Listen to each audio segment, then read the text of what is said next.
Baik, selamat pagi Bapak dan Ibu semua. Selamat datang di Philip Morning Market Call edisi hari Senin tanggal 28 November 2016. Hari ini kami prediksi IHSG akan bergerak melemah ya. Kalau kita melihat dari market drivers pagi ini, pelemahan pelemahan nilai tukar US dollar dan juga penurunan harga minyak menekan kinerja dari indeks saham di Asia, terutama negara-negara berkembang ya seperti Indonesia. Selain itu juga harga penurunan harga minyak ini lebih dari 1% setelah Reuters melaporkan bahwa Menteri Energi Arab Saudi tidak akan menghadiri pertemuan antara OPEC dan produsen minyak non OPEC yang harusnya berlangsung hari ini, sehingga pertemuan itu batal. Padahal pertemuan ini mengagendakan untuk menentukan level produksi minyak dunia. Selain itu juga hari ini dari sisi makroekonomi regional, Thailand akan melaporkan data perdagangannya, sementara sejumlah indikator manufaktur untuk negara-negara Asia Tenggara juga akan dirilis. Kalau kita lihat beberapa hari ke depan pun banyak event-event yang dapat mempengaruhi kinerja IHSG secara negatif. Misalnya saja di Eropa akan ada referendum yang bisa mengguncang pasar keuangan global jika pemerintahannya harus bubar. Sementara itu juga dari Amerika beberapa hari ke depan akan ada data rilis non-farm payrolls, itu data yang penting. Selain itu juga dari dalam negeri ada isu-isu demo tanggal 2 nanti juga akan mempengaruhi sentimen. Dengan melihat beberapa sentimen hari ini dan beberapa hari ke depan yang dapat menimbulkan volatilitas, maka kami meyakini IHSG hari ini akan melemah atau bearish di support 5083 dan resisten 5149. Kita memasuki stock news. Yang pertama adalah Bank Rakyat Indonesia. Hingga Oktober 2016, BRI telah membukukan pertumbuhan 17% pada kreditnya. Pendongkrak pertumbuhan ini adalah pinjaman di segmen mikro seperti KUR. Yang kedua adalah Bank Sentral Asia atau BBCA. BBCA mentargetkan pertumbuhan kredit 10 hingga 12% untuk tahun 2017 seperti yang dicantumkan pada rencana bisnisnya. Namun pencapaian dari target ini tidaklah sesuatu yang kaku karena ini juga tergantung dari kondisi ekonomi di tahun 2017. Yang ketiga adalah Waskita Karya atau WSKT. WSKT mengalokasikan 30,7 triliun rupiah untuk capex atau belanja modal tahun depan, sekitar 81% dari atau 25 triliun dari capex tersebut akan dialokasikan untuk PT Waskita Toll Road untuk mendanai ekspansi bisnis tol mereka. Dan yang terakhir adalah Elnusa atau Elsa. Penurunan harga minyak telah menekan kinerja Elsa. Elsa melaporkan pendapatan di kuartal 3 2016 ini turun 3,7% menjadi 2, triliun rupiah, dan juga laba bersih turun 21,4% menjadi 178 miliar rupiah dari sebelumnya 226 miliar rupiah. Baik, itulah stok news kita hari ini. Kita akan memasuki sesi tanya jawab. Silakan Bapak dan Ibu yang mempunyai pertanyaan, silakan mengajukannya. Kami akan dengan senang hati menjawabnya. Terima kasih.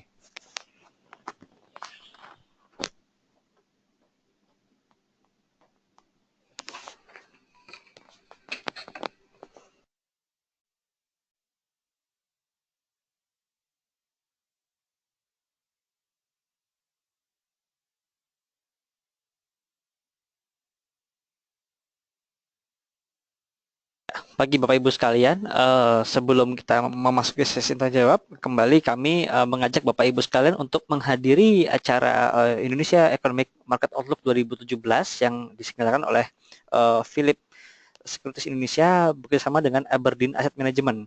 Nanti kami akan mengundang pembicara dari Bappenas, yaitu Bapak Dr. Muhammad Kholifiani, SEMA, yang beliau merupakan Direktur Bidang Jasa Keuangan dari BUMN dari Kementerian Perencanaan Pembangunan Bappenas, dan juga dari tim riset Philip Securities Indonesia untuk menyampaikan mengenai market outlook 2017 dari sisi sektor-sektor yang kami coverage.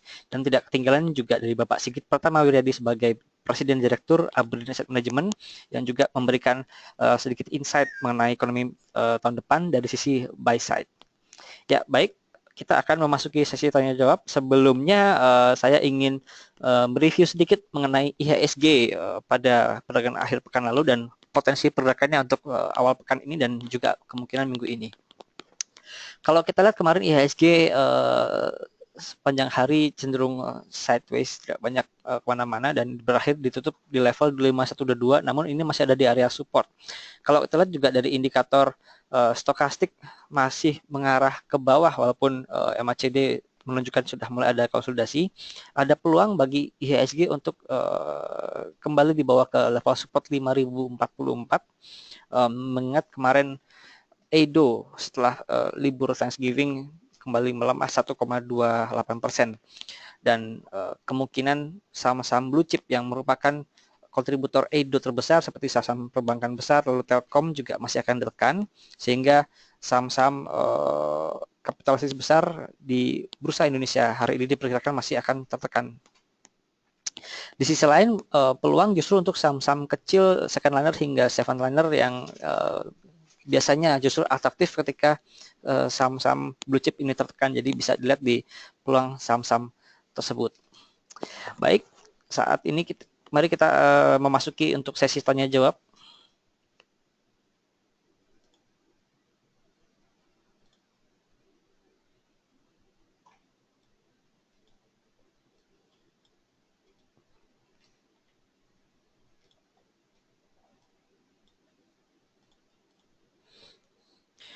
Pertama dari Bapak Pranajaya untuk saham Bank Rakyat dan BEX. Baik Pak Pranajaya.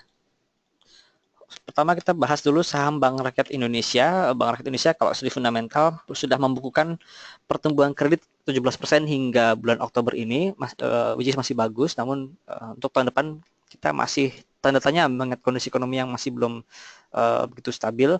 Nah, kalau kita lihat dari pergerakan secara teknikal, ini kemarin sudah menembus level lowest 2 minggu lalu ya, ketika saham-saham di Bursa Indonesia terkoreksi dalam.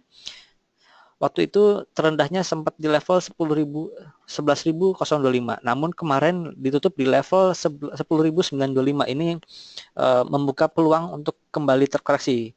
Di sini kita lihat ada gap di kisaran 10.670 hingga 10.700, gap kecil namun ada peluang terbuka. Jadi kalau seandainya Bapak ingin akumulasi, wait and see terlebih dahulu sampai kira-kira tekanan agak mereda dan nanti bisa kembali akumulasi untuk technical rebound. Karena kalau kita lihat kemarin technical rebound-nya cukup lumayan, namun memang tidak mampu berhasil kembali ke atas.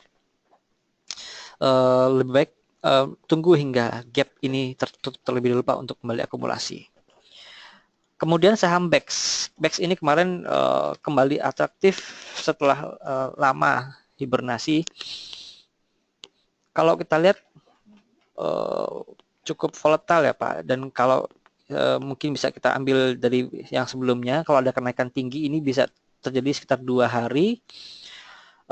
Namun tetap batasi risiko seandainya BEX ini tidak kuat setelah kenaikan, bisa take profit, dan ini lebih disarankan untuk trading jangka pendek saja Pak, untuk tidak untuk di hold karena fundamentalnya sendiri masih belum bisa bicara banyak. Berikutnya untuk Bapak Abdul Roma untuk saham sektor konsumer Indofood dan ICBP.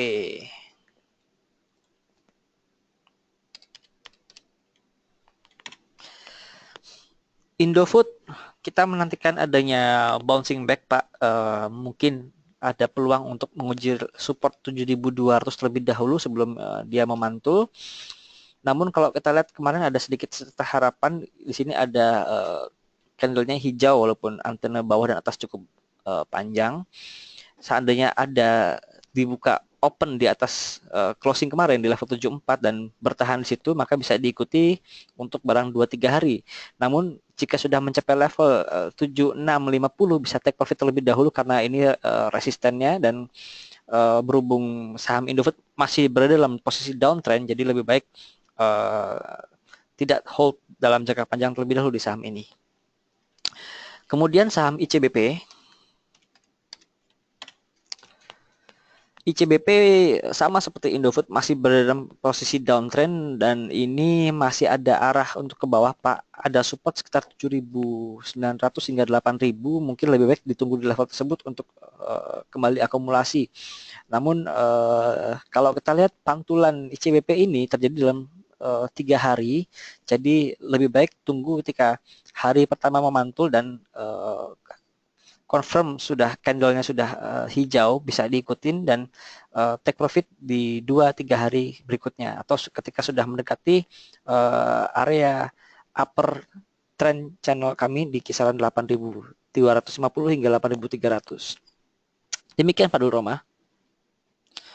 Lalu Pak Robertus Immanuel, ya untuk Bank Rakyat Indonesia memang karena BRI bersama Telkom Astra ini merupakan market mover terbesar, jadi karena kapitalisasi besar, jadi saham-saham ini lebih ikut ditarik turun. Walaupun secara fundamental sebenarnya tidak ada masalah apa-apa karena pertumbuhan kredit masih tumbuh dan juga likuiditas walaupun sudah mulai mengetat tapi masih dalam batas yang manageable. Demikian juga dari sisi permodalan tidak ada masalah. Jadi ini lebih kepada sentimen overall market keseluruhan. Mungkin juga terkait dengan situasi menjelang demo 2 Desember nanti, jadi investor lebih antisipasinya lebih daripada waktu 4 November yang lalu. Demikian Robert. Berikutnya ke Bapak Asep Firdaus untuk saham BMTR. BMTR masih dalam posisi downtrend, namun kita lihat slope kemiringannya sudah mulai agak mereda dan kita mengharapkan sudah mulai konsolidasi di sini. Coba kalau kita tarik historicalnya cukup jauh ternyata sampai ke tahun 2011 ini supportnya. Support terdekat ada di area 575 dan kalau kita lihat dari indikator baik stokastik maupun MACD mudah-mudahan akan ada pembalikan arah dalam waktu dekat, jadi tetap dipantau dan bisa buy on weakness di kisaran 575 untuk saham BMTR. Namun ini tetap masih spekulasi buy dan seandainya pun ada pembalikan arah tampaknya tidak akan lama kenaikannya, jadi bisa segera take profit ketika sudah mulai menguntungkan. Demikian Pak Asep. Selanjutnya ke Bapak Dani, prediksi market akan bearish hari ini, apakah ada saham-saham yang berpotensi naik hari ini dan saham-saham apa yang lebih rawan untuk turun? Baik, untuk yang rawan turun terlebih dahulu kita bahas, tampaknya masih di sektor saham-saham blue chip Pak, terutama seperti Telkom, Astra, Bank Rakyat, Bank Mandiri, karena memang itu saham-saham market driver. Kalau kita lihat secara technical untuk Telkom, ini juga masih dalam posisi downtrend, lalu juga ada saham Astra Internasional. Kemarin sempat rebound, namun kita lihat apakah dia cukup kuat atau enggak. Dan satu perlu dilihat adalah kekuatan jual asing. Jika asing jual dengan jumlah cukup besar disertai dengan IHSG yang turun, lebih baik jangan masuk dahulu, tunggu sampai asingnya mulai mereda dan konsolidasi IHSG-nya baru kita masuk ke situ. Kalau kita lihat kemarin hari Jumat asing masih melakukan net sell sebesar 330 miliar kalau nggak salah.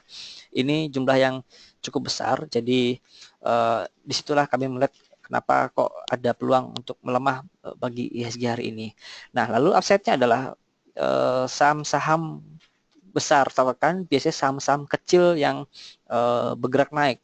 Kalau kita lihat memang kemarin saham-saham seperti BEX, lalu juga ada potensi bank-bank kecil seperti Bank Jabar, BJBR ini ditarik, lalu juga BBTN.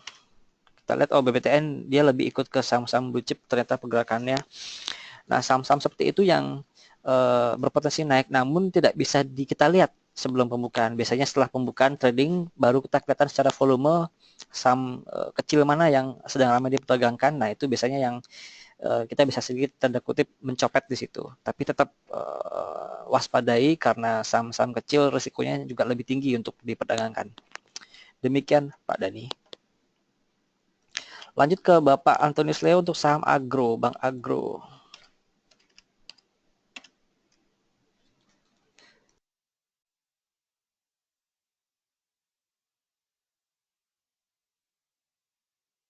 Ya, Bank Agro ini ada kabar tampaknya akan right issue, cuman kami belum mendapat informasi di kisaran harga berapa, jadi lebih baik tunggu dulu Pak sampai keluar kisaran harga right issue-nya untuk di Bank Agro ini. Lalu juga untuk saham Doit. Untuk saham Doit ini kemarin breakout 540 ya. Kalau dari indikator MACD tampaknya ini masih ada peluang untuk melanjutkan kekuatan penaikannya. Namun kalau kita lihat dari indikator stokastik meskipun sudah mulai kekuatan, namun kalau kita lihat dari periode tanggal 11 Oktober lalu dengan bentuk indikator stokastik yang mirip-mirip dan indikator MACD yang juga mirip, ada peluang kekuatan naiknya masih cukup besar, jadi sampai 2-3 hari ke depan. Jadi ini bisa spekulasi diikuti untuk saham Doit ini Pak. Kita masih belum tahu upside-nya sampai ke level berapa, tapi kalau kita lihat kita hitung dari kenaikan sebelumnya dari 250 sampai ke level 500, mungkin bisa sampai sekitar level 700 untuk potensial upside-nya di saham Doit ini. Namun tetap perhatikan hari ini jika masih bergerak hijau bisa diikuti, namun kalau seandainya sudah tertekan dan bahkan bergerak merah, ini lebih baik dilepas saja terlebih dahulu. Demikian Pak Antonius. Berikutnya Pak Leonard, ya saham lapis 2 lebih baik menanti setelah open Pak. Jadi kita ketahuan saham-saham mana yang secara volume ramai, karena memang saham-saham seperti itu tidak bisa diprediksi sebelumnya karena mungkin secara teknikal juga tidak begitu mendukung. Lebih baik menantikan pasca open saja Pak untuk kita lihat saham-sahamnya. Kemudian Pak Mujiono untuk saham WSBP. Baik Pak.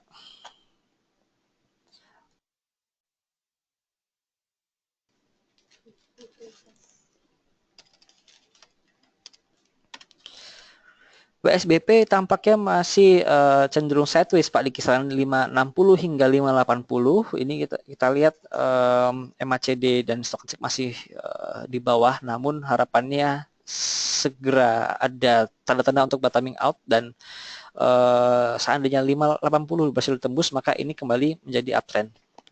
Sedikit kita review untuk bisnis WSBP. Tadi ada berita Waskita sudah mencantangkan 25 triliun dari capital expenditure untuk dialokasikan ke sektor jalan tol. Dan ini adalah kabar baik bagi Waskita Beton karena memang dari bisnis utamanya Waskita Beton ini lebih banyak menyuplai untuk proyek-proyek konstruksi yang diadakan oleh induknya Waskita Karya. Jadi secara ke depan tampaknya masih akan bagus prospek Waskita Beton, namun untuk jangka pendek ini bisa ditradingkan dalam kisaran sempit di 560 hingga 580 Pak. Demikian Pak Mujiono. Lanjut ke Ibu Suryani untuk saham BBTN. Apakah sudah masuk downtrend? Baik Ibu. Untuk BBTN tampaknya mengikuti pola IHSG keseluruhan, jadi ini sudah downtrend, namun dalam waktu 2 minggu ini masih terkonsolidasi di rentang 1630 hingga 1700. Kalau kita lihat hari ini tampaknya sedang menguji level support 1630 dan ini perlu kita pantau lebih dalam lagi. Seandainya dia tembus di bawah ini maka kita melihat support berikutnya cukup jauh ya, ini di kisaran 1500-an. Mudah-mudahan tidak terjadi, namun kalau kita lihat dari arah indikator MACD maupun stokastik yang masih terus melemah, tidak menutup kemungkinan bagi saham BTN untuk berada di level di bawah level 1600-an. Jadi saran kami lebih baik hold dulu Bu sampai reda tekanan jual dan kita lebih tahu area setelah di mana. Demikian Ibu Suryani. Berikutnya Bapak Dani untuk saham Bank Mandiri, Bank Sentral Asia, Medco, dan Harum Energi.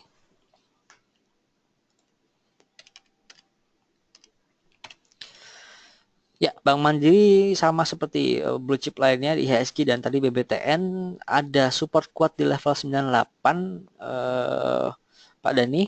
Ini bisa untuk di bottom fishing tadi saham Bank Mandiri seandainya sampai di level 98 dan kekuatan jual asing sudah mulai mereda, ini bisa kita akumulasi dan potensi pantulan bisa ke level 10.200-an untuk saham Bank Mandiri. Namun tetap waspadai jika level 10.200 ini tercapai, bisa segera take profit karena memang saham Bank Mandiri dalam posisi downtrend sekarang, dan dalam posisi downtrend setiap ada profit yang ada itu adalah kesempatan emas untuk kita segera realisasikan sebelum harganya kembali turun ke bawah. Kemudian saham Bank Sentral Asia. Untuk BCA juga sama seperti Bank Mandiri, namun tampaknya sedikit nge-lag ya. Jadi ada peluang bagi BCA untuk kembali ke level 14.200-an di sini. Jadi sebaiknya tunggu dulu Pak sampai ke level tersebut dan sudah mulai membalik pada hari pertama bisa kembali akumulasi. Jadi tipsnya bagi saham-saham blue chip seperti ini, misalnya pagi ini dibuka melemah, namun tengah hari pergerakannya sudah mulai membalik, jadi ada pembalikan arah mulai menguat, dan syukur-syukur sudah melampaui posisi openingnya, maka itu bisa diikuti dan potensi reboundnya bisa sampai 2-3 hari ke depan dan segera take profit. Namun jika sepanjang hari pergerakannya masih cenderung tertekan dan tidak ada perlawanan, maka jangan dimasuki terlebih dahulu, tunggu sampai ada pembalikan arah seperti di awal tadi. Lalu saham Medco Energi. Medco Energi masih dalam posisi downtrend. Kalau kita lihat kemarin memang cukup agresif melakukan aksi korporasi akuisisi, namun tentu aksi korporasi itu harus dibiayai. Nah, kemarin Medco sudah memberi sinyal akan melakukan right issue pada awal 2017, dan kalau saham yang right issue ini kita lebih baik menantikan harga eksekusi di berapa, karena harga sahamnya cenderung akan menyamai harga right issue-nya. Jadi sentimen right issue ini tampaknya masih secara pergerakan saham menjadi sentimen negatif bagi saham Medco. Terakhir dari Bapak Dani untuk saham Harum Energi. Ya, Harum Energi masih konsolidasi Pak, cuman kalau kita lihat ada peluang buy on weakness di kisaran 2770 asal tidak menembus level tersebut. Dan jika level tersebut tembus, bisa stop loss terlebih dahulu dan kembali akumulasi di level 2130. Berita bagusnya adalah indikator MACD dan stokastik ini mengarah ke bawah, namun harganya tidak ke bawah dan cenderung ke samping. Ini ada pertanda bahwa saham Harum ini cukup kuat, dan ketika indikator MACD dan stokastik sudah mulai ada tanda rebound, maka reboundnya akan cukup kuat dan berpotensi untuk menguji level tertinggi sebelumnya di level 2700. Demikian Pak Dani. Lalu ke Ibu Suleni kembali untuk saham Pakuwon. Baik Ibu. Untuk saham Pakuwon ini sudah bisa mulai diakumulasi Bu, coba di level 680 ini bisa, dan potensial upside-nya bisa sampai ke level 725 hingga tertinggi sebelumnya di 750 Bu. Demikian Bu Suryani. Ya, untuk Pegas dan Akra, Pak Levi mungkin sudah live, tapi bisa kita review sedikit untuk Pegas. Untuk Pegas tampak ada pembalikan arah, namun tampaknya rentan untuk profit taking, jadi lebih baik di profit taking di kisaran 2660 hingga 270. Lalu untuk saham Akra.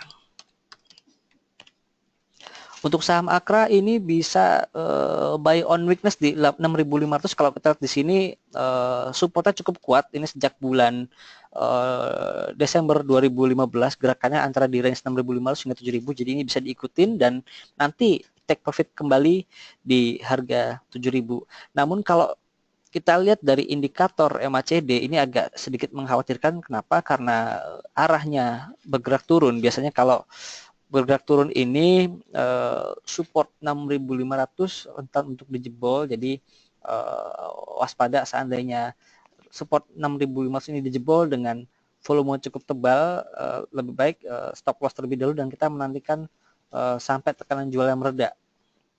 Demikian Bapak Ibu. Ya, Ibu Sulani, untuk LSIP boleh Ibu.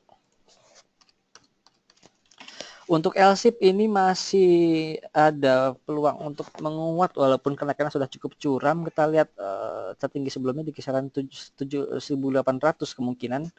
Namun sebaiknya take profit Ibu jika sampai ke level ke situ dan kita menantikan level support di bawahnya. Kita di sini ada gap di 1675 hingga ke 1.700. Ini tampaknya level yang cukup baik jika ingin kembali akumulasi Ibu. Sama-sama Pak Antonius. Lalu Bapak atau Ibu Novialdi ya, untuk waskita, baik.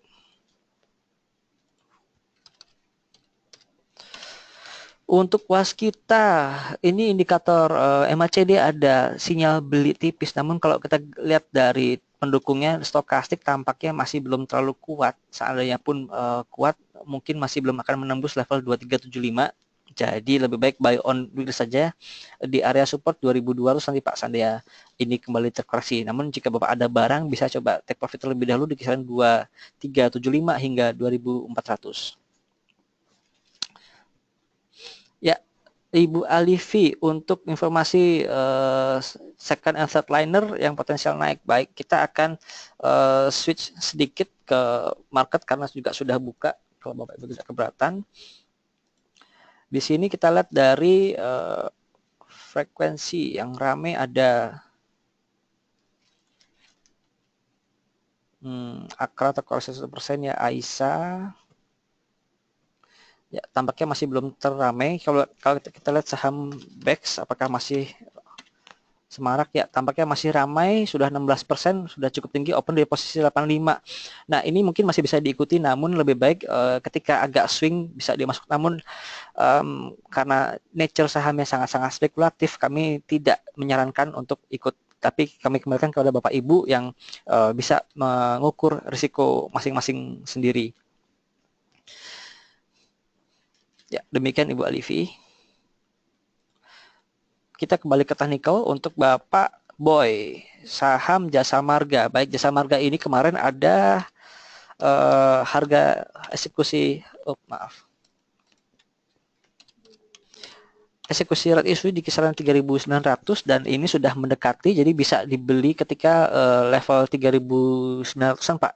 Ini masih very strong downtrend dan indikator stokastik maupun MACD juga belum ada tanda-tanda pembalikan arah, jadi masih wait and see untuk saham Jasa Marga. Namun seharusnya level 3.900 ini akan sudah mulai stabil harganya di kisaran situ.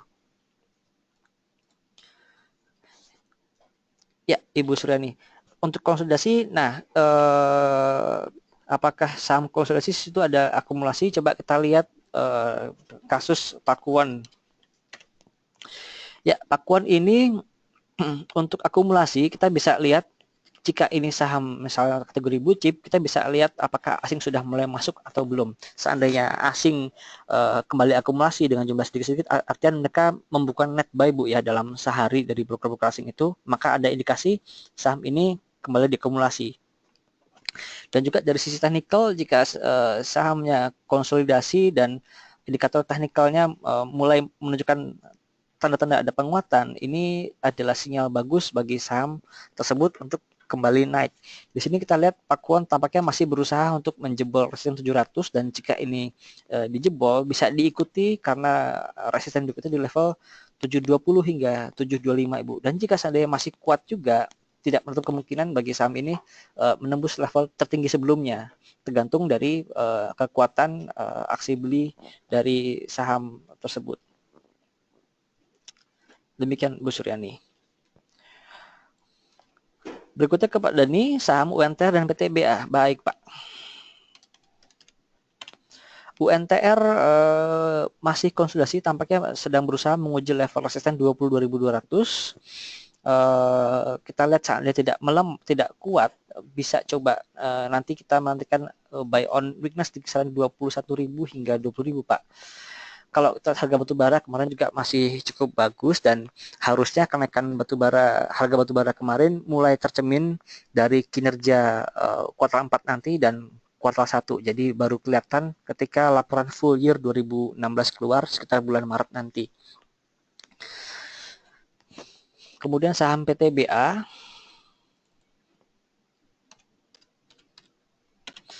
Ya, PTBA ini tampaknya juga masih berusaha untuk menguji level resisten 12.000, namun kekuatannya tampaknya tidak terlalu kuat. Lebih baik bisa coba buy on weakness di kisaran 11.000 hingga 10.900 Pak, atau area di kisaran band bawah ini. Untuk Bapak atau Ibu Levi, oke, welcome back Pak Bu Levi. Untuk PPRO, untuk Pepro ini masih bisa di hold, namun memang kayaknya sedikit terlupakan ya. Kalau kita lihat polanya symmetrical triangle dan bermain di area batas atas triangle ini, maka ada peluang untuk ini breakout atas. Namun untuk posisi Bapak Ibu yang tampaknya masih ada saham PPRO bisa di hold dan mudah-mudahan dia akan segera breakout batas atas dan membentuk newest high dan menguji level tertinggi sebelumnya di level 1480 Pak. Demikian Bapak atau Ibu Levi. Pak Leonard Nugroho untuk saham Adaro dan Nikel. Adro, kalau kita lihat dari indikator MACD mulai konsolidasi, namun stokastik ya tampaknya sudah mulai melemah kenaikan. Jadi dia ada konsolidasi di area resisten Pak di sini. Kita lihat, coba kita perbesar. Ya, ini konsolidasi di area resisten di kisaran 16.30 hingga 16.80. Jadi jika Bapak ada barang, mungkin sebaiknya bisa take profit terlebih dahulu dan kita menantikan saham Adro kembali terkoreksi untuk menutup gap di rentang 15.40 hingga 15.60. Ini ada gap di sini dan ini potensi untuk ditutup terlebih dahulu. Lalu saham NIKL. Untuk saham NIKL kenaikannya sudah cukup tinggi ya kemarin dan masih dibuka sedikit menguat, rentan koreksi sih Pak. Jadi kalau Bapak ada barang mungkin bisa take profit terlebih dahulu ya, karena kenaikannya sudah sangat tinggi sekali dari level 650 sampai ke 1300 dan dari sisi fundamental juga sebenarnya bisa-bisa saja dari saham NIKL ini. Sama-sama Ibu Suryani. Lalu dari Ibu Foni untuk saham ITMG, tampaknya saham batubara lumayan laris pagi ini.